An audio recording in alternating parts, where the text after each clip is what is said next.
live as of right now. If anyone has any questions, they'll just have to put it in the private chat so that they can be answered and I can look at it. All right, straight into questions then, or introduction? Okay, introduction. Hi, Surin. So, how's everyone doing? Good. How about you? Doing good, doing good. I hope everyone's had a good week so far. All right. So this podcast is on Data Cloud 360. And I'll be hosting. My name is Monica, to everyone who's listening and doesn't know. So Eric is a Salesforce leader who helps organizations understand and adopt Salesforce Data Cloud. Also, feel free to chime in at any point. He focuses on unified customer 360 data strategy, governance, and enabling actionable insights through integrated Salesforce solutions. And then Mohit is a Salesforce developer advocate known for and empowering the Salesforce community through technical content, demos, and conference sessions. In relation to Salesforce Data Cloud, he focuses on helping developers understand how to unify customer data, leverage real-time profiles, and integrate Data Cloud with Salesforce applications to power personalization and AI-driven insights. Alrighty, so let's get into the questions. The first question that I have for the both of you is, what is data, and are there different types of data?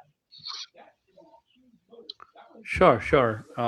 I can actually go first, Eric. Um, let's talk about um, data. Now, data is everywhere. In fact, we are streaming, and that streaming, though we see it as a video and audio, it's a data. So data is everywhere. Anything that you do through your digital devices today, whether it's computer or through your phones, you're accessing any application, you're basically working with data. So data is everywhere. It's just part of our digital Oh, economy. I It's lost his audio. Sorry, I think there's some sort of a background noise here that's happening. I'm not hearing Mohit anymore.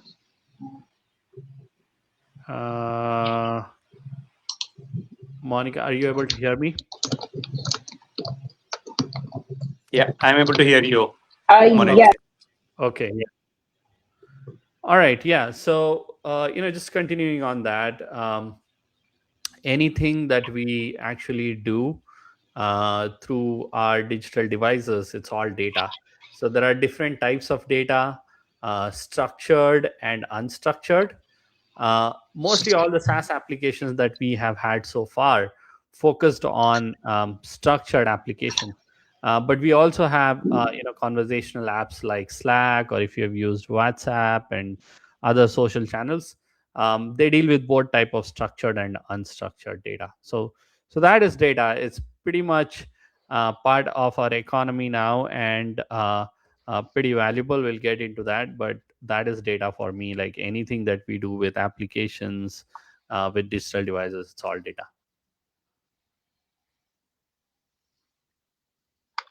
I think the only thing I would probably add to that is, it's been around. Data itself has been around forever, it feels like.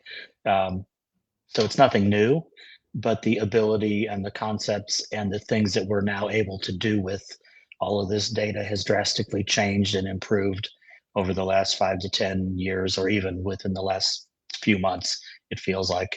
So it's exciting times for sure. And I think the big key now is trying to figure out how to help organizations harness all their data to be able to use it properly and figure out what it all means and the stories that it's telling.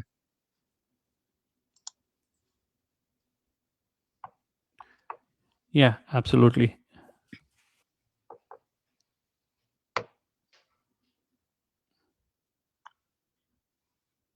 Monica, are you able to hear us?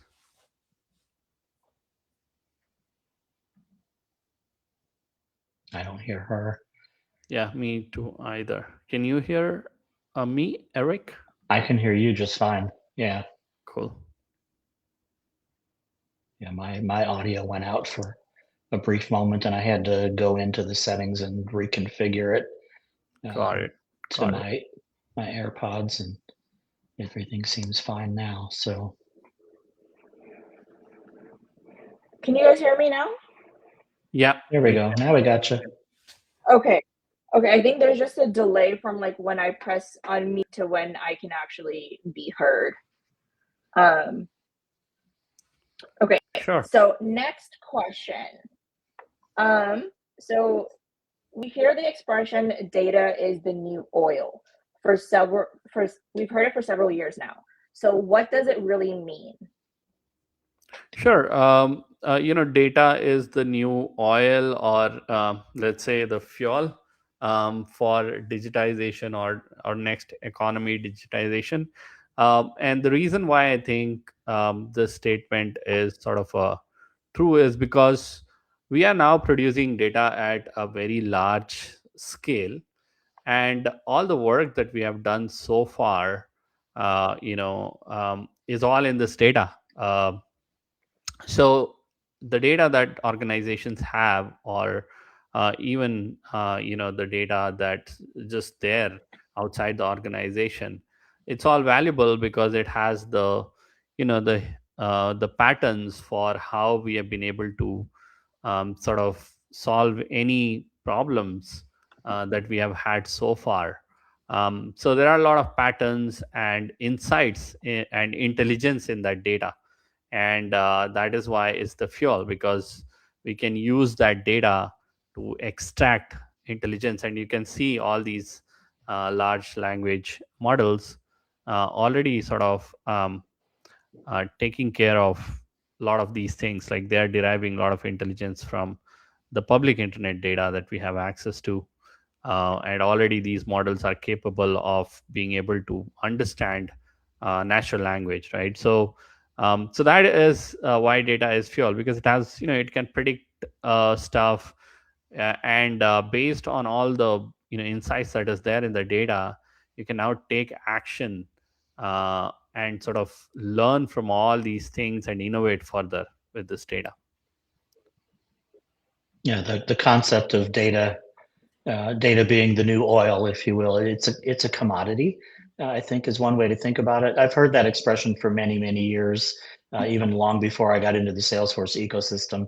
And back then, doing things with data meant massive Excel spreadsheets, as an example. And now it's all CRM based. It's all within Salesforce or additional applications that integrate really well. And it makes accessing the data and doing things with it so much faster, so much easier, and way more coordinated to be able to get you a better view of what's really happening with your business and your organization, because you can pull in the data from so many different sources and do reporting across all of it at one time.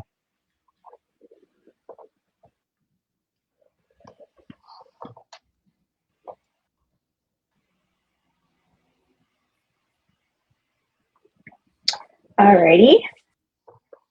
Are we ready to move on to the question? Yeah, sure. Yeah, Okay. let's move on.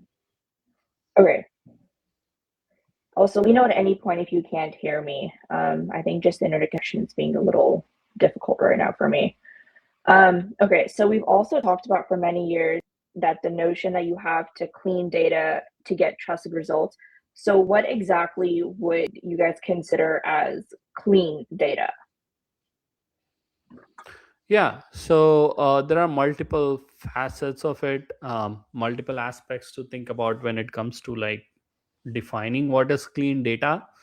So first of all, uh, let's say you have multiple systems in place, and let's imagine that your data is now sprawling across all these different systems, um, and you're not able to sort of get the value out of this data, right? um, Even though you have, like, let's say, data in a good format, in a structured way, easy to access way, um, still that won't be considered as I would say a clean data, right? So the definition of clean data is essentially being able to get the value out of it, like being able to do predictions with that data, being able to use that data easily, activate that data in different systems, being able to do analytics on top of it data. So that's clean data. Right now, there are different ways we can define when data is not clean. Like, for example, let's say you don't have rules in place for your organizations, and they are creating, or they're creating data without any sort of governance or a policy in place. Like, for example, let's take Salesforce. If you don't add validation rules, right, you will pretty much collect a non-standard data, and then that data might not be that useful. So that's one example of data not being clean, right? The other would be, you have these multiple systems and you integrated these two systems, but you had not taken care of, like, for example, unifying the metadata, or let's say not doing duplicate management, or for example, another term that we commonly use is master data management. Let's say you're not doing master data management, um, so those are all the examples of not clean data to me. It doesn't mean that like it's not useful. It might be useful for some parts of the application or agentic workflow, but you won't be able to get maximum productivity out of that. Yeah, I think historically people used to think clean data just simply meant no duplicates. But it also, at least to me, it seems like clean data means having data existing in all of the fields that are relevant. So if you're collecting contact data, for example, and you're missing an email address, that particular record may not be perfectly clean because you don't have that field completed. Phone numbers is another great example of that. And then the non-standard responses that Mohit alluded to. If you're not using a pick list, for example, you're going to get United States or USA or US of A or just US for the country, for example. And if you go to do sorting and things of that nature, those are going to group individually, so your counts are going to be off, and all sorts of things like that. So making sure that you use those best practices with standardized fields when you can do pick lists, states, countries, those kinds of things in particular certainly will standardize your data, obviously, and help keep it cleaner. Mm-hmm. Yeah. And yeah, just to add to that, right, you need also correct processes in place and auditable processes. Like, for example, let's say you have a trigger on Salesforce, and if it's not written well, for example, and let's say it's working only for 50% of the cases, what you will see is slowly you will have two different data categories altogether, just because of that trigger that did not function, which was supposed to function. It was supposed to run that business process that is there in the code. So that's another example, right? You can have all the clean data, but as Eric said, if you don't have a process or a pipeline in place to keep maintaining that clean data, you'll still produce data that won't be that effective. I think that brings up another interesting point that I feel like bears mentioning. In some smaller organizations, the process still might be somewhat manual.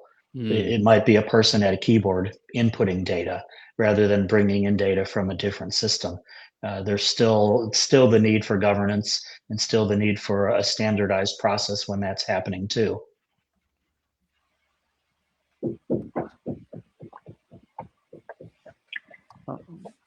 All right, so like move on to the next one.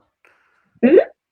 Sorry, so a follow-up to that would be like, who is responsible for data hygiene, essentially? Yeah, so I would say it's a like data management and clean data. This is a shared responsibility. It's not just on let's say a vendor, like for example Salesforce, right? not just Salesforce's responsibility to govern that data. To some extent they can do it, but it was also, the onus is also on the organizations themselves, because platforms like Salesforce or AWS or Microsoft, any platform if you take, right, it's always a shared responsibility. Like, there are certain parts of the processes that these platforms will take care, like for example on Salesforce, that we provide all the tools for you to keep it secure, and govern your data, like security rules that we have, role hierarchy, and all these security things that we have been baked into the system, also all the configurations that we are giving. But at the end of the day, it's also on customers to be able to understand that and configure them, right? So it is a shared responsibility. I would say it's on the organization as well. So there needs to be like committee and governance, COEs established within the organizations to be able to define that policies around data, and then implement it at the system level, and then also hold the vendor accountable for rest of the data governance and security. Yeah, I think my simple answer to whose responsibility is it? Everyone's. Exactly.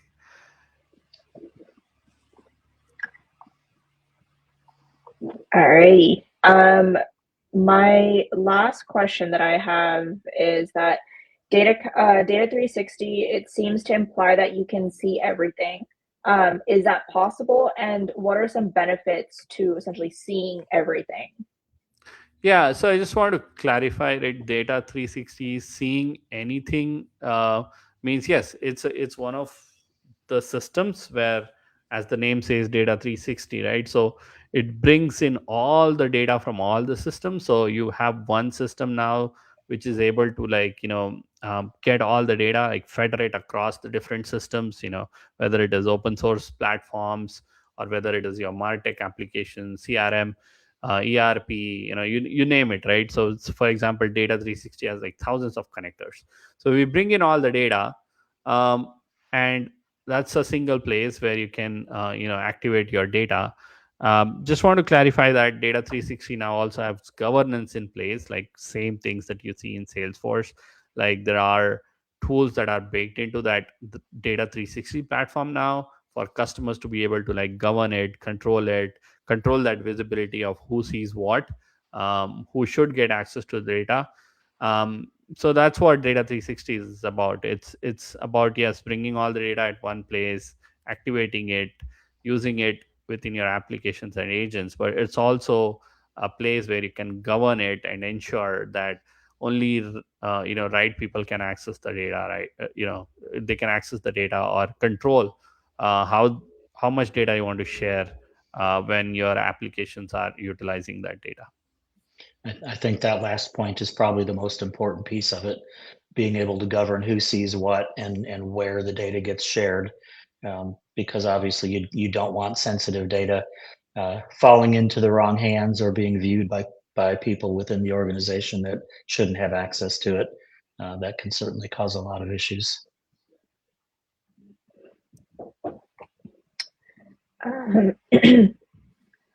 I think that's it from me, but if anyone else has any questions, they're more than welcome to ask them in the chat.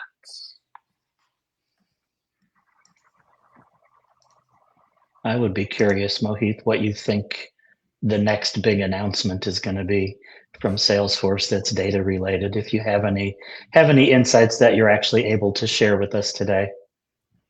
I just wanted to share some of the features actually that are already there, and I see like customers are probably like slowly understanding them, or they don't have that much visibility into it, or they haven't tried it. Like for example, I know one of the features with Data 360 that our team has sort of built, and this is my favorite, is intelligent context. That's what we are calling that feature. It's basically being able to bring all these file and unstructured data, and then the Data 360 is intelligent enough to create a structure out of that unstructured data. Now, a lot of times you need that capability of being able to provide that structure for your unstructured data, so that these applications can make use of it, or agents can make use of it. That's one of the intelligent context is amazing. Actually, one of the features you should try. The other feature is, we call it as Notebook AI. That's another feature, and it's really awesome. It's basically, you can bring any data, like for example, video, audio, or text data, and then you can chat with that data. Also, bring public data, like let's say a video, um, or anything, right? So it's one of those features that we have built recently, and um, it's really awesome for enterprise, because even today when developers have to access this data, and let's say they are doing some sort of a machine learning, or building some models, machine learning models on these data, there was always a challenge of, like, how to securely give them access to these data sets, how to govern it, right? So I think all these tools that we are having is making it easier and also secure for developers to be able to access it. Sounds great.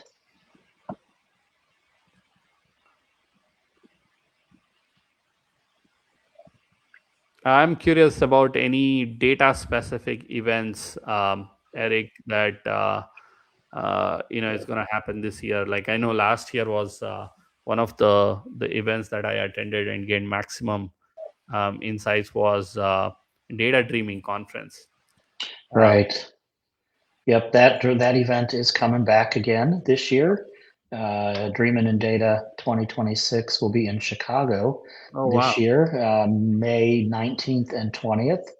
That's perfect time to be in Chicago. Yeah, it's a good time. It'll be at where is it? The Gleacher Conference Center at the Wade, which is, I think, a Marriott property. Registration's live already. Call for speakers is live for the event already. So if you're interested in tossing your hat in the ring about potentially speaking at the event, just check out dreamingindata.org for all the details. Nice. Yeah, definitely it was one of those conferences that I still remember last year was amazing, because we had all these workshops and a lot of great content there, content about Tableau, and Data360, Agent Force. That's another one. Yeah, so that was a massive conference. Yeah, it was a good time, that's for sure. A lot of knowledge and a lot of really interesting people that were attending that last year that I hadn't met before the event as well, and so it's definitely been a fun ride so far. Learning more just from watching those who attended sharing on social and following blogs and things like that. So. Awesome.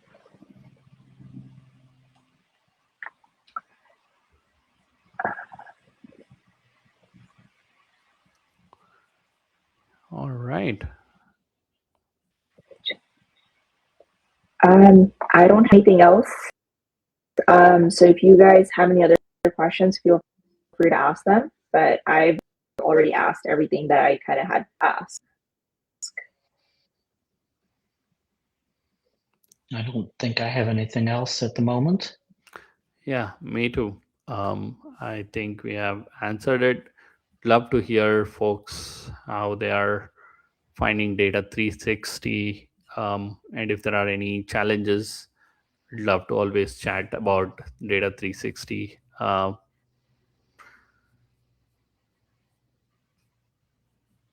That brings up an interesting point, perhaps, Mohit. What's the best way to get in touch with you? Should someone want to? Would LinkedIn be appropriate, or? Yeah, absolutely. Like LinkedIn is where I always interact with developers, and just find me on my LinkedIn. You can search by my name. Always available, always interested to listen what our customers are sort of building with Data360. So if you have any challenges or anything that you would want to share in general about Data360, feel free to just reach out to me via private DM, on my LinkedIn. Sounds good. I'm available on LinkedIn as well if anyone wants a conversation with me too.